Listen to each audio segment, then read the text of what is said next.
In this lecture, we'll be looking at rules for probabilities. Probability deals with random phenomena. So those things that can't be predicted in advance, things where the outcome is uncertain, those things are described in terms of probabilities.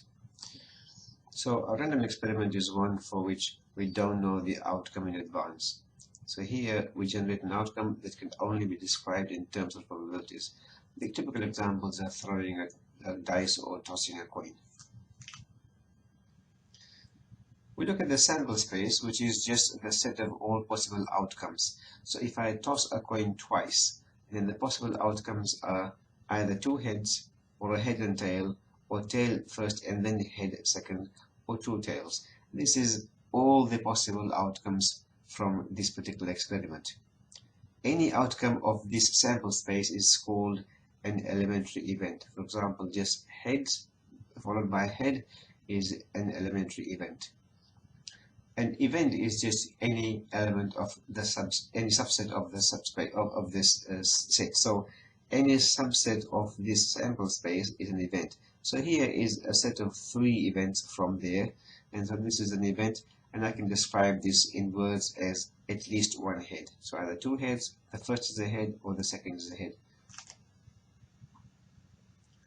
How do we calculate probabilities or assign probabilities to events?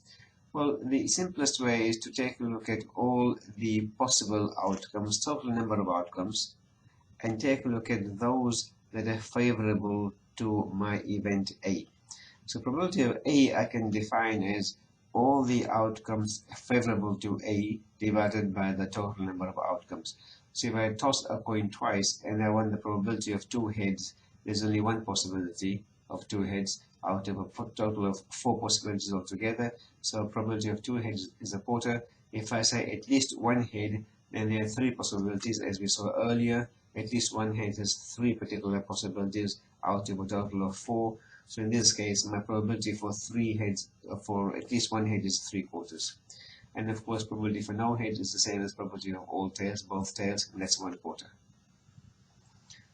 The null or empty event is the event that has nothing in it. So phi, we usually call this, denote this by phi. So phi is the null or empty event. Essentially, there is no outcomes at all. So if I have a look at this case where I'm looking at obtaining 3 heads when I toss a coin twice, well, that's impossible. So that's a null event. It doesn't happen. As far as sets are concerned, we will look at unions and intersections because we're defining here probabilities and events in terms of sets. So the union of 2 sets A and B is the set of points that are in both of those. So in one or the other. So it's either in A or B or both, whereas the intersection is only those points that lie in both A and B. So I can sketch them here. So A, B here, A intersect B is just that little part here, which consists of those elements that lie in both A and B. And of course, A union B is everything that's in A or in B. Complementary events are those, is an event which is containing everything that's not in the event. So the complement of A is the set of points that are not in A. So here I've got A in the white and A complement denoted by either A dashed or A with a line on top or AC. All of those 3 notations are used. So all of these 3 notations are used for A complement. And that's, as I said, complement of A is all those points that are not in A. And A and B are mutually exclusive or disjoint if they have nothing in common. So the intersection is going to be the null set or the empty set. As a quick exercise, what's the complement of A complement? Well, A complement is those points that don't lie in A. So A complement will be those points that don't lie in A complement. So A complement will be equal to A. And the intersection of A and A complement, well, because they have nothing in common, there is no intersection. So A intersect A complement is going to be the null set. So that means that A and A complement are disjoint or mutually exclusive. So A and A complement are disjoint.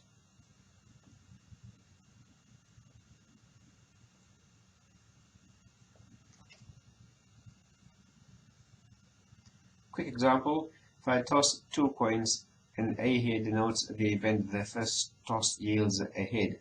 So the sample space here I've listed here is all the possibilities, and I'm taking A as, say, the first toss yields a head. The possibilities are head, head, or head, tail. Its complement means the first one doesn't give me a head, so it's the tail followed by head or two tails. Now the next part is write down an event that's disjoint with A. Well, the event that's disjoint with A is first of all a complement, or anything that is in a complement. So just tail head or tail tail by itself also are disjoint with A. Properties of probabilities. Well, these are just basic probability properties which are fairly obvious in one sense. Probability of the entire sample space is equal to 1 because something must happen. For any event A, probability of A can't be negative, it must be bigger than or equal to 0. And if A and B are disjoint, then the probability of A union B is probability of A plus probability of B. So for a Venn diagram here for property 3, I've got A over here and B over here, and they're disjoint, and this entire thing is my sample space.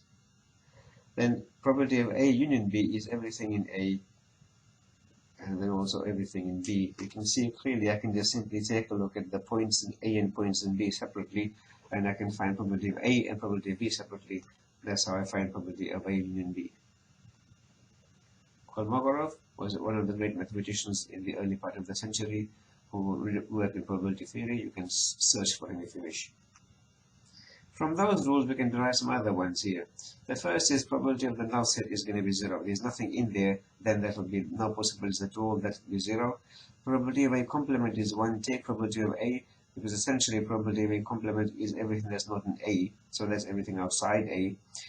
Probability of A must be between 0 and 1. It could be 0 or it could be 1 as well. And if I take a look at two sets that are not necessarily disjoint, then probability of A union B is probability of A plus probability of B minus the intersection. So you can probably see the last one, P7 by Venn diagram. Here is A and here is B. If I take a look at probability of A plus probability of B, you can see I've got A here and B here, and the intersection actually is included twice. So I'm going to subtract it off once to make sure I don't have it there in both in A and in B.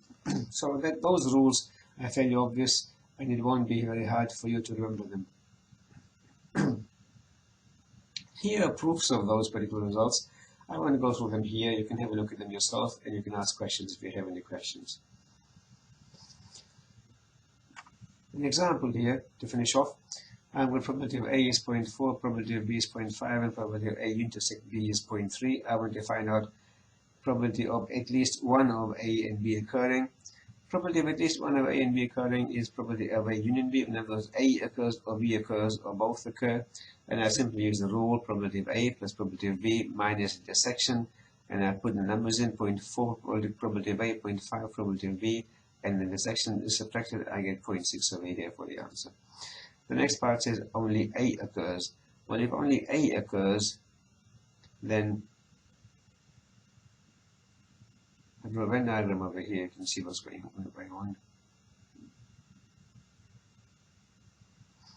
If only A occurs, the way I think of this is probability of A is probability of A intersect B, which is this part here, and probability of A intersect B complement.